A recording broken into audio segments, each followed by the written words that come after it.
Hello students, कैसे हो। मैं जीत सिंह स्वागत करता हूं आप सभी का अपने इस YouTube channel passion for SSC stenographer classes में। ये हमारी ग्रामर की क्लास नंबर 2 रहेगी। इससे पहले मैं एक क्लास अपने इस यूट्यूब चैनल पर ग्रामर की अपलोड कर चुका हूं, जिसमें मैंने उस क्लास में आपको ग्रामर का बेसिक थोड़ा बताया और वो बेसिक आपको काफ़ी हद तक मदद करेगा जो हमारे टॉपिक्स हैं उनको सीखने में। आज से मेरे इस YouTube चैनल पर ग्रामर की जितनी भी क्लासेस मैं अवेलेबल कराऊंगा वो सब शुरू हो जाएंगी और आप ज़्यादा से ज़्यादा लाइक शेयर कमेंट सब्सक्राइब करें। मैं एक बार फिर बता देता हूं, जो स्टूडेंट्स प्रैक्टिस करना चाहते हैं हमारे साथ वो कमेंट्स में अपना नंबर टाइप करें। मैं आपको वहां से अपने ग्रुप में जोड़ दूंगा जहां हम आपको अच्छे पैमाने पर प्रैक्टिस कराएंगे। तो स्टूडेंट्स, हम शुरू करते हैं। मैंने आपको कल इससे जो पहली वीडियो है उसमें इंग्लिश के सिलेबस के बारे में चर्चा की थी मैंने।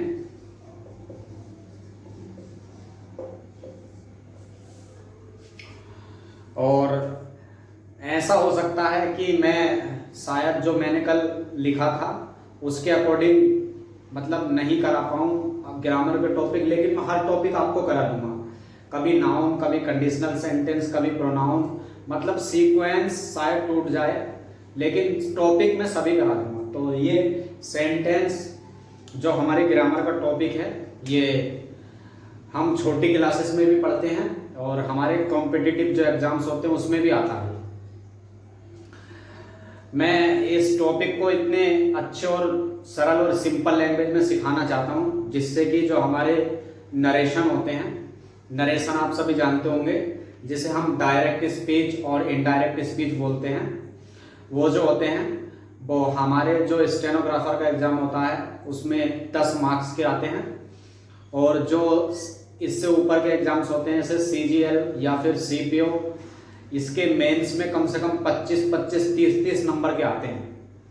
तो मैं चाहता हूं कि आप एक भी नंबर मिस ना कर पाओ, इसलिए मैं ये सेंटेंस सिखा रहा हूं आपको। और जो हमारे डायरेक्ट स्पीच और इनडायरेक्ट स्पीच जो होती है हमारी, जिसे हम नरेशन बोलते हैं, वो सारी की सारी सेंटेंस के ऊपर टिकी होती है। अगर आप इस टॉपिक को हल्के में लेके पढ़ते हो तो मैं मानता हूं कि आप आगे की सभी क्लासेस जो हमारी आएंगी, नरेशन, वॉइस, कंडीशनल सेंटेंस, जितने भी टॉपिक्स आएंगे वो सब आप अच्छे से नहीं सीख पाओगे। तो सेंटेंस को आप अच्छे से सीखे, समझे और जाने और अपने जो व्यवहारिक यूज होते हैं समाज में उसमें भी आप प्रयोग में लाएं। मैं सिर्फ अपनी क्लासेस एग्जाम्स में आपको नंबर दिलवाने के लिए नहीं पढ़ाता, बल्कि मैं आप अपनी खुद की भी एक पहचान बना लो कि हाँ मुझसे ये भी आता है, कॉन्फिडेंस हासिल कर लो। इसलिए मैं ये क्लासेस आपको अवेलेबल करा रहा हूँ। एग्जाम्स में तो हम सब कर ही जाएंगे, अगर हम इस बात का ध्यान रखेंगे कि एग्जाम्स में करना है तो शायद हम उतनी अच्छी तरीके से ना सीख पाएं, बल्कि हम इस बात का ध्यान रखें कि मेरे को सीखना है और कहीं ऐसा ना हो कि मेरे को दूसरों को सिखाना पड़े। इसलिए मैं अच्छे से सीखना चाहता हूँ। एग्जाम्स में तो हम कर ही देंगे अगर हम सीख जाएंगे तो मैं यहाँ से आज से शुरू करता हूँ अपनी क्लासेस। सेंटेंस हमारा टॉपिक रहेगा। तो सेंटेंस आप सभी जानते हैं 5 प्रकार का हमारा सेंटेंस होता है। 5 प्रकार का सेंटेंस होता है। एक बात मैं बताना चाहता हूं, मैं ये वीडियोस कॉम्पिटिटिव एग्जाम्स के लिए बना रहा हूं।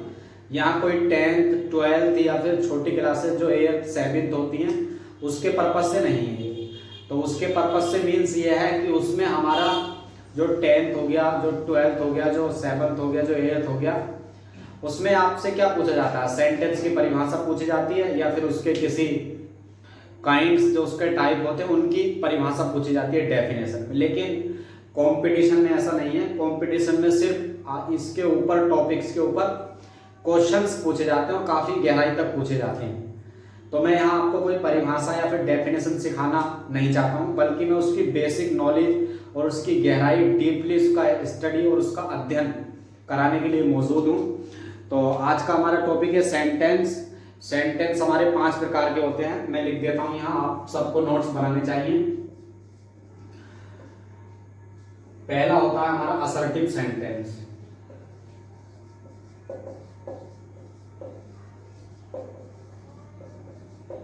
दूसरा होता है हमारा निगेटिव सेंटेंस।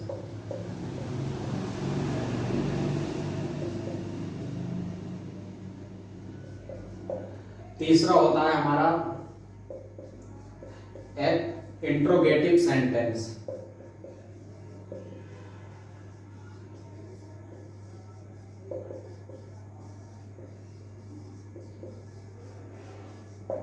चौथा होता है हमारा एक्सक्लेमेटरी सेंटेंस।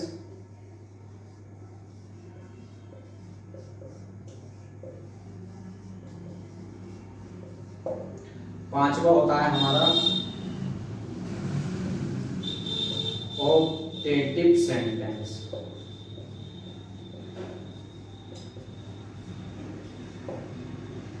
तो हमारे 5 सेंटेंस होते हैं, मैंने बोर्ड पे लिख दिया, आप सभी को अपना नोट्स बनाने चाहिए साथ साथ हमारे। पहला होता है हमारा असर्टिव सेंटेंस, दूसरा होता है हमारा निगेटिव सेंटेंस, तीसरा होता है हमारा इंट्रोगेटिव सेंटेंस, और चौथा होता है हमारा एक्सक्लेमेटरी सेंटेंस, और पांचवा होता है हमारा ऑप्टेटिव सेंटेंस। तो मैं एक एक करके स्टडी कराना चाहता हूं आपको, सभी चीजों का ध्यान रखते हुए। तो मैं मिटा देता हूं।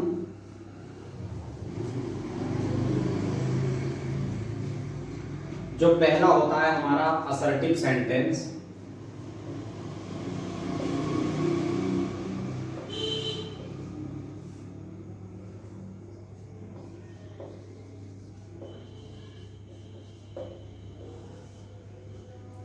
तो आज हम स्टडी करेंगे असर्टिव सेंटेंस क्या होता है।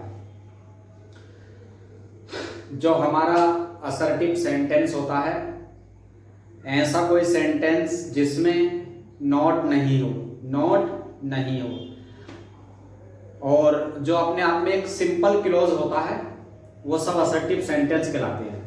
असर्टिव सेंटेंस आप आसानी से पहचान जाओगे।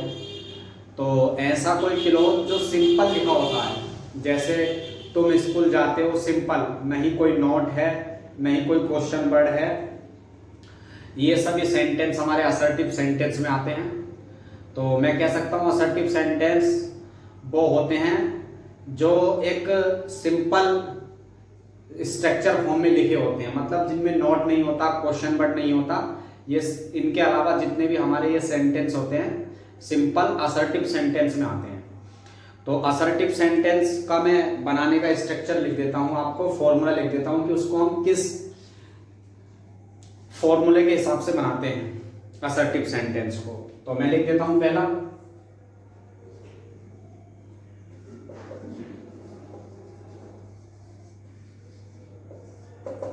किसी भी सेंटेंस को बनाने के लिए सबसे पहले हमेशा सब्जेक्ट की जरूरत पड़ती है, उसके बाद हेल्पिंग वर्ब की जरूरत पड़ती है, उसके बाद मेन वर्ब की जरूरत पड़ती है, उसके बाद ऑब्जेक्ट की जरूरत पड़ती है, उसके बाद जो सेंटेंस में होता है वो सब आ जाता है, लेकिन सीक्वेंस के अनुसार। तो मैं लिख देता हूं यहाँ पे इसके बनाने का फॉर्मूला क्या होता है असर्टिव सेंटेंस के। सबसे पहले सब्जेक्ट आता है, फिर हेल्पिंग वर्ब आती है, हेल्पिंग वर्ब, फिर हेल्पिंग वर्ब का फर्स्ट भाग, पहला भाग। मैं लिख देता हूं हेल्पिंग वर्ब का पहला भाग plus not plus helping verb का दूसरा भाग, और प्लस मेन वर्ब, और प्लस ऑब्जेक्ट, और प्लस इसके बाद जो भी बचेगा टाइम, और प्लस प्लेस या जितना भी अदर्स होगा सब, तो वो सब इसमें आता है। तो हमने सीखा कि असर्टिव सेंटेंस एक ऐसा सेंटेंस होता है जिसमें नॉट का जिक्र नहीं होता, क्वेश्चन वर्ड का जिक्र नहीं होता, बल्कि वो अपने आप में एक सिंपल और सामान्य क्लोज होता है, उसे हम असर्टिव सेंटेंस बोलते हैं। असर्टिव सेंटेंस को बनाने के लिए सबसे पहले हमें सब्जेक्ट की जरूरत पड़ती है, उसके बाद हेल्पिंग वर्ब का पहला भाग। बहुत सारे स्टूडेंट्स यहाँ कंफ्यूज होंगे कि हेल्पिंग वर्ब का पहला भाग क्या होता है और हेल्पिंग वर्ब का दूसरा भाग क्या होता है। तो मैं आपको बता देना चाहता हूं कि हेल्पिंग वर्ब का पहला भाग क्या होता है और दूसरा भाग क्या होता है। ध्यान से सुनिए आप। जब कुछ हमारी में हेल्पिंग वर्ब ऐसी होती हैं जो अपने आप में सिंपल होती हैं, जैसे डू एक ही हेल्पिंग वर्ब है, इसमें दूसरी है ही नहीं, डज एक है, और हैज सिंपल एक, और हैव एक है सिंपल, और वर सिंपल एक है। लेकिन कभी कभी ऐसा होता है ना, जो हमारे टेंस होते हैं उसमें डबल हेल्पिंग वर्ब होती है। जैसे मैं बताता हूँ हैव और बीन, एक तो हैव है और एक बीन अलग है, तो ये दो पार्ट हैं। इन पार्टों को हमने नाम दिया पहला पार्ट और दूसरा पार्ट। तो पहला पार्ट हैव और दूसरा पार्ट बीन। जैसे कुड हैव, तो कुड पहला पार्ट और हैव दूसरा पार्ट, या फिर तीन भी होते हैं पार्ट्स। जैसे कुड हैव बीन, तो कुड पहला पार्ट, हैव दूसरा और बीन तीसरा पार्ट। तो स्टूडेंट समझ गए होंगे कि हेल्पिंग वर्ब का पहला भाग क्या होता है और हेल्पिंग वर्ब का दूसरा भाग क्या होता है। तो हेल्पिंग वर्ब का पहला भाग हम पहले रखते हैं सब्जेक्ट के बाद, और हेल्पिंग वर्ब का दूसरा भाग हम नोट के बाद रखते हैं। ये बात जो मैं आपको बता रहा हूँ बहुत स्टूडेंट्स को पता नहीं होती है। तो हेल्पिंग वर्ब का पहला भाग और दूसरा भाग आप सभी समझ गए होंगे। जैसे मैं बोलता हूँ हैज बीन, तो इसमें जो हमारा नोट आएगा वो पहले भाग के बाद में आएगा और दूसरे से पहले आएगा। तो इसका मतलब वो हैज नॉट बीन ये बनेगा। कभी भी आपको ग्रामर में हैव बीन नॉट नहीं दिख पाएगा। अगर वो दिखे भी तो वहां पे गलत होता है। वो क्या होता है, हैव नॉट बीन, और हैव बीन नॉट नहीं होता। तो आप सब समझ गए होंगे सब्जेक्ट, इसके बारे में आप सभी जानते हैं। जो हमारे सेंटेंस या टेंस में मुख्य चर्चा का विषय होता है, मतलब जो कार्य को संभालता है या फिर जो काम करता है, वो सब्जेक्ट होता है। जैसे मैं सेंटेंस लिख रहा हूं, यू गो टू प्ले, तुम खेलने जाते हो, सिंपल। और see play the ludo, see places the ludo. तो इसमें हमने दो सेंटेंस लिखे हैं। सब्जेक्ट के बारे में मैं बताना चाहता हूं कुछ। किसी भी सेंटेंस में सब्जेक्ट वह होता है जो काम को करता है और जो मुख्य चर्चा का विषय होता है हमारे सेंटेंस में, उसे हम सब्जेक्ट बोलते हैं। आप इन सब में पहचानें क्या सब्जेक्ट है। इसमें हमारा यू सब्जेक्ट है, इसमें हमारा सी सब्जेक्ट है। इसमें लिखते हैं हम his brother wants to me, Hindi है उसका भाई मुझे चाहता है। तो इसमें हमारा सब्जेक्ट क्या है, जो मुख्य चर्चा का विषय होता है हमारे सेंटेंस में, वही हमारा सब्जेक्ट होता है। तो इसमें हमारा मुख्य चर्चा का विषय हिज है, हिज ने ही सब काम किया है, तो हिज हमारा सब्जेक्ट है। इसमें मैं यहाँ तीन एग्जांपल्स लिख रहा हूँ। आप सभी वीडियोस को पस करके उसमें बताएं कि क्या सब्जेक्ट है।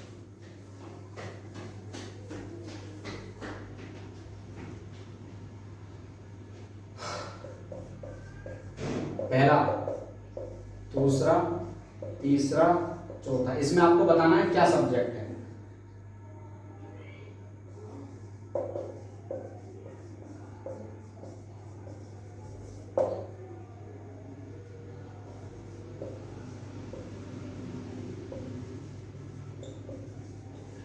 She has reached the station, और we have studied the maths, और you are a good boy,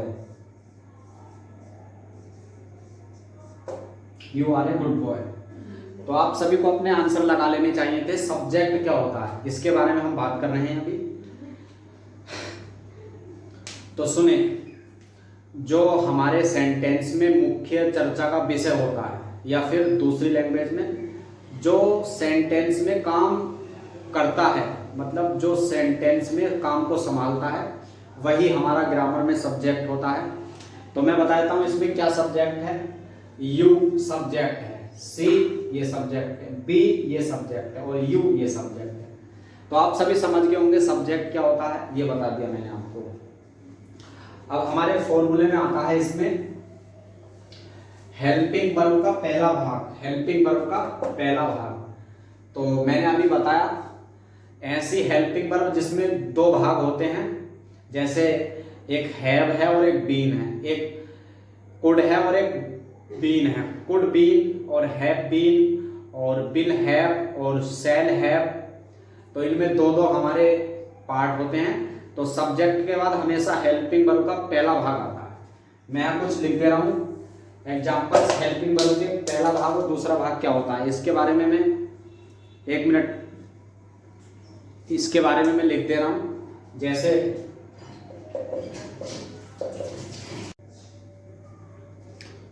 तो मेन वर्ब के बारे में बताना चाहता हूँ। मेन वर्ब क्या होती है, जब हमारे सेंटेंस में जो सब्जेक्ट होता है, 1 मिनट,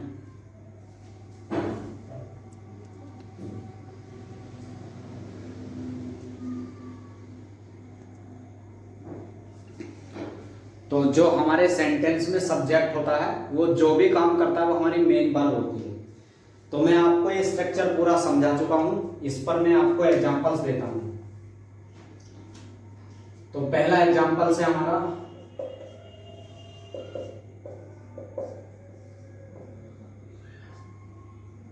तुम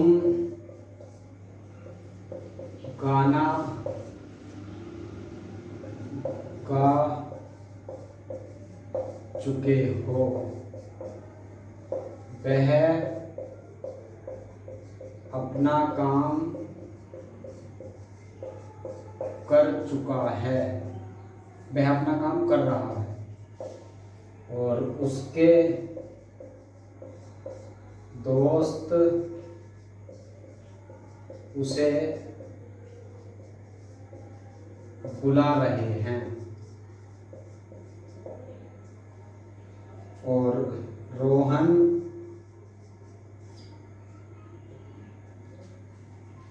अपना काम कर रहा है। तो मैं इन चारों सेंटेंस को इस फॉर्मूले के हिसाब से बनाकर दिखाना चाहता हूं आपको।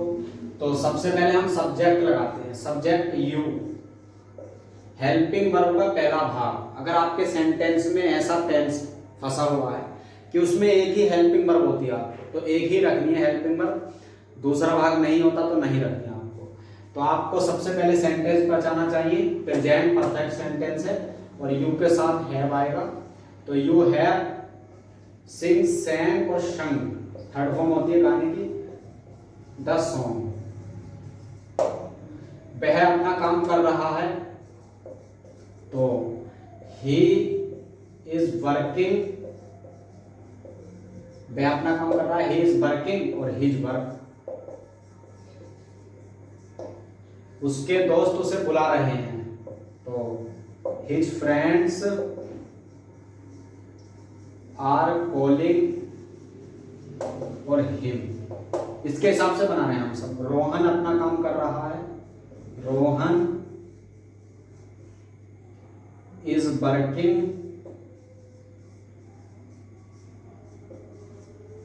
और अपने के लिए क्या लगा देंगे, हिज वर्क। तो मैंने आपको बनाकर दिखाया। तो आज हमने ये स्टडी की कि असर्टिव सेंटेंस क्या होता है। ऐसा सेंटेंस जिसमें नोट का कोई जिक्र ना हो और क्वेश्चन वर्ड का कोई जिक्र ना हो, वो सब हमारे सेंटेंस असर्टिव सेंटेंस होते हैं। असर्टिव सेंटेंस होते हैं जिसमें नोट का कोई जिक्र नहीं हो और क्वेश्चन वर्ड का कोई जिक्र नहीं हो, असर्टिव सेंटेंस होते हैं। अब आप इस सेंटेंस को आसानी से पहचान पाओगे कि असर्टिव सेंटेंस क्या होता है। अगर आपको ट्रांसफॉर्मेशन करने के लिए दिया जाए, तब आप सभी सेंटेंस जब हमारे पढ़ लेंगे यूट्यूब चैनल पर, तब आप अच्छे से कर पाओगे। जो हमारे बीए के एग्जाम्स होते हैं उनमें ये बहुत आता है कि सेंटेंस को चेंज करो, एक्सक्लेमेटरी में चेंज करो और इंपरेटिव में चेंज करो और अफर्मेटिव में चेंज करो, निगेटिव में और असर्टिव में। तो आज हम पहला सेंटेंस पढ़ चुके हैं, जो हमने पढ़ा असर्टिव सेंटेंस। अब दूसरा पढ़ रहे हैं हम निगेटिव सेंटेंस।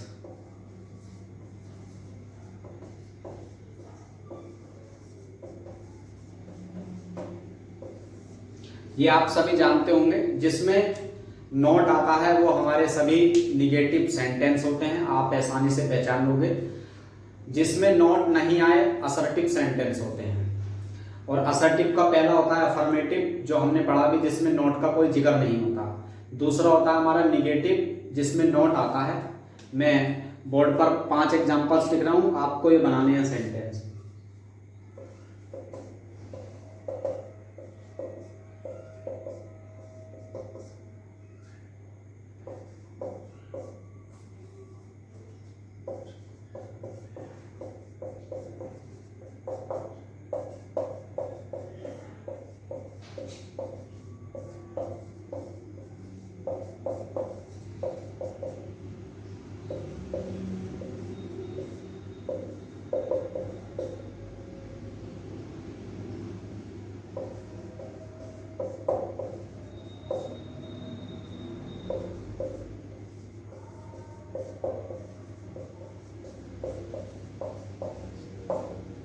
वह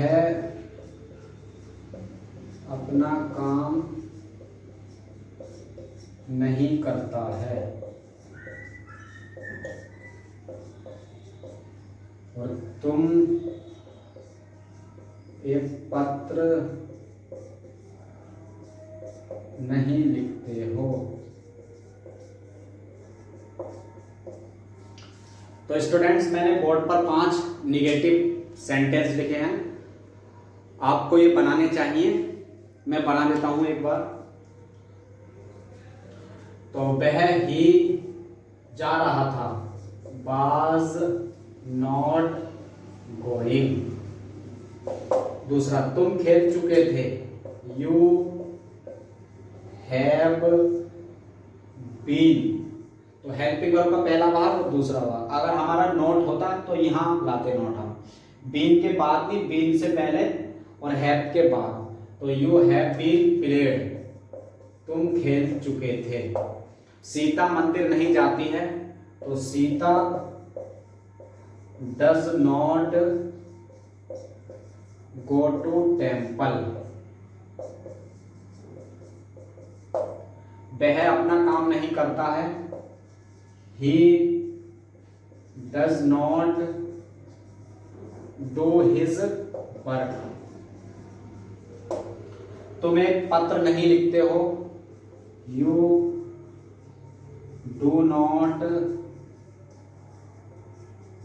राइट अ लेटर। तो हमने आपको आज ये बताया कि सेंटेंस हम किसे बोलते हैं और सेंटेंस कितने प्रकार के होते हैं और सेंटेंस अफर्मेटिव क्या होता है और निगेटिव क्या होता है। इससे आगे की क्लास मैं कल अपने YouTube चैनल पर सेंटेंस के बारे में अपलोड कर दूंगा। और ये सभी जो मैं पढ़ा रहा हूँ आप इसको अच्छी तरीके से पढ़ें। क्यों? क्योंकि इसके ऊपर नरेशन टिका हुआ है, जो कि एग्जाम्स में बहुत मार्क्स का पूछा जाता है, जिसमें मेंस होता है, जैसे CGL, CPO, जिसमें बॉयज है, वो सब इसके ऊपर टिके हुए हैं। तो मैं इसको पढ़ाने में बहुत आराम से पढ़ा रहा हूँ, इसको जल्दी नहीं कर रहा। तो हमने आज आपको 2 चीज़ें सिखाई। एक हमने बताया कि असर्टिव सेंटेंस क्या होता है, जिसमें नॉट का जिक्र नहीं होता बिल्कुल भी, और जिसमें क्वेश्चन वर्ड का जिक्र नहीं होता, वो सब असर्टिव सेंटेंस होते हैं, जिसे हम बोलते हैं असर्टिव का अफर्मेटिव टाइप। और दूसरा हमने बताया निगेटिव, जिसमें नॉट होता है। बनाने का स्ट्रक्चर हमने आपको बताया। कल मैं बोर्ड पर आपको 10 एग्जाम्पल्स इसके लिखूंगा, जिसमें आपको पहचानने होंगे कि कौन सा अफर्मेटिव है और कौन सा निगेटिव है। तो see you in the next video.